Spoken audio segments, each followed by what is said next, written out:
Natapos na po ng ICC Pre-Trial Chamber 1 ang Confirmation of Charges hearing sa kasong Crimes Against Humanity laban kay dating Pangulong Rodrigo Duterte. At sa kabila po ng pagkwestiyon ng depensa sa mga inilatag na argumento laban kay Duterte, tiwala ang prosekusyon na uusad ang kaso sa paglilitis. Nakatutok si Mariz Umali. Of course, we have to proceed to trial, even if the defense has pointed, for example, to credibility of witnesses or discrepancy. This is not matter for the judges at this stage to settle. Tiwala si ICC Deputy Prosecutor Mame Mandiayan-Yang na matutuloy sa full-blown trial ang kasong Crimes Against Humanity laban kay dating Pangulong Rodrigo Duterte. Sa panayam ng GMA Integrated News, iginiit ni Yang na hindi flimsy o mahina ang akusasyon laban kay Duterte. It's out of the question to say that it's a flimsy accusation. I think that we have presented evidence and mostly with a great deal of speeches from the suspect himself. Sinalag din ni Yang ang paratang ng depensa na nakabatay lang sa naratibo ang kaso at walang matibay na ebidensya.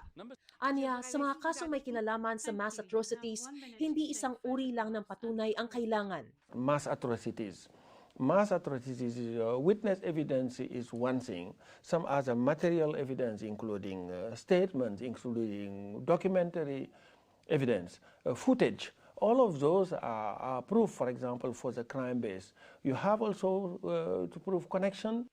Sa closing remarks ng prosekusyon, sinalag nila ang ilang argumento ng depensa kabilang ang definisyon ng salitang neutralize. Sabi ni Attorney Julia Nichols, maraming saksi ang nagsabi na ang salitang neutralize sa konteksto ng kaso ay nangangahulugang pumatay. 3 beses din daw inamin ni Duterte under oath na mayroon siyang death squad. Binanggit din ng prosekusyon ang talumpati ni Duterte ilang araw bago siya dinala sa The Hague, kung saan sinabi nito na ginawa niya ang lahat para sa sambayan ng Pilipino at hiniling pa na mag-ambag ang mga tao para patayuan siya ng rebultong may hawak na baril. Ayon sa prosekusyon, ipinapakita nito ang total contempt of the court ni Duterte at ang paniniwala niyang the end justifies the means. It's time for him to take responsibility for these crimes he brags about.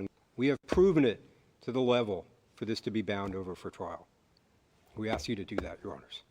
Sa panig naman ng mga biktima, inihambing nila ang mga argumento ng depensa sa tinatawag na parable of the elephant, na animoy tinitignan lamang ang ilang bahagi ng elepante, ngunit hindi ang kabuuan. Ipinunto nila na sa konteksto ng Pilipinas, ang talumpati ng Pangulo ay itinuturing na polisiya. Gayon din ang malawak na death rate na umaabot sa 39 kada araw noong 2017 at ang umano'y pag-target sa mga mahihirap at marginalized communities.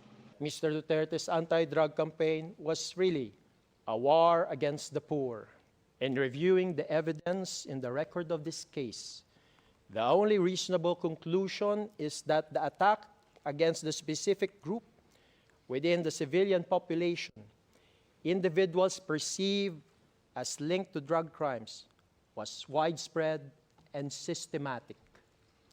Contrary to the statistics shown by the defense, there is ample evidence about the high number of murders in this case. Sa loob ng 2 buwan o 60 araw, inaasahan ang desisyon ng mga hukom ng Pre-Trial Chamber 1 kung tutuloy sa trial proper o hindi ang kasong Crimes Against Humanity for murder and attempted murder laban kay dating Pangulong Rodrigo Duterte. Sakaling tumuloy ito sa trial proper, magbubukas daw muli ang application para sa iba pang mga biktimang nais ding lumahok sa kaso. Mula rito sa The Hague, Netherlands, para sa GMA Integrated News, Mariz Umali, nakatutok, 24 oras.